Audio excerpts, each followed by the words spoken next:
out of the rainforest. But first, a sudden change of heart from two MSDNC's, well, most anti-Trump hosts. And that is the co-hosts of Liberal Joe, Joe Scarborough, Mika Brzezinski, announcing that the pair attended breakfast, I can't say it with a straight face, at Mar-a-Lago at their request with Donald Trump. Take a look.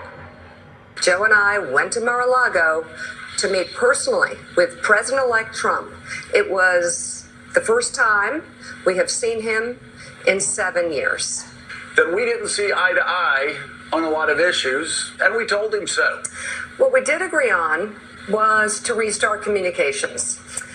In this meeting, President Trump was tearful, he was upbeat, he seemed interested in finding common ground with Democrats on some of the most divisive issues. And for those asking why we would go speak to the president-elect during such fraught times, especially between us, I guess I would ask back, why wouldn't we? All right, they must have spent 3 days working on what they were going to say after they had that meeting. All right, a few days ago, these two far-left radical hosts were comparing Trump to Hitler, calling him a racist and sexist and fascist, and now they're kissing his ass, sucking up to him, and having breakfast at Donald Trump's house at their request, really? Mika said the election was literally a battle of life and death. For 8+ long years, these two Trump haters have filled their morning program with anti-Trump hysteria, conspiracy theory after conspiracy theory. I could fill an entire 3-hour show. I could do 3 nights in a row just playing clips of their insane, over-the-top, anti-Trump rage, hatred, name-calling, conspiracies. I am being gracious in the spirit of joy. I'm only going to make you suffer through a very tiny example to make a point. Take a look.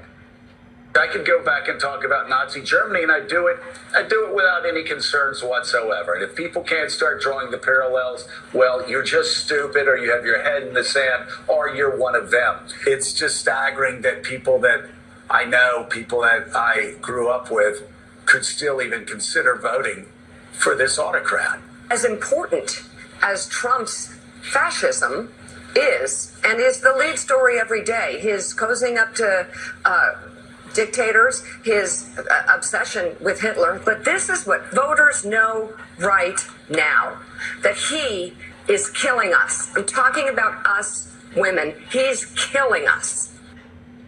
Killing him. The big question tonight is, why would you want to be with the murderer Adolf Hitler, Joseph Stalin, and Mussolini?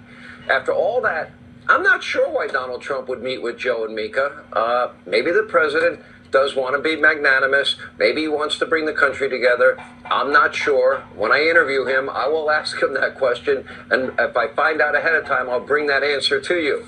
Now, can anyone just for a second imagine Kamala Harris agreeing to meet with yours truly after, if she had, God forbid, thank God you didn't let this happen, if she won the election, after we spent all that time on this show exposing her, in her own words, her radicalism, her extremism, her utter incompetence night after night after night? And for the record, by the way, we invited her on this show. I offered her 3 hours of radio, 1 hour of TV during the campaign. We never heard back. And she's still welcome. You're going to have 3 hours of radio, 1 hour.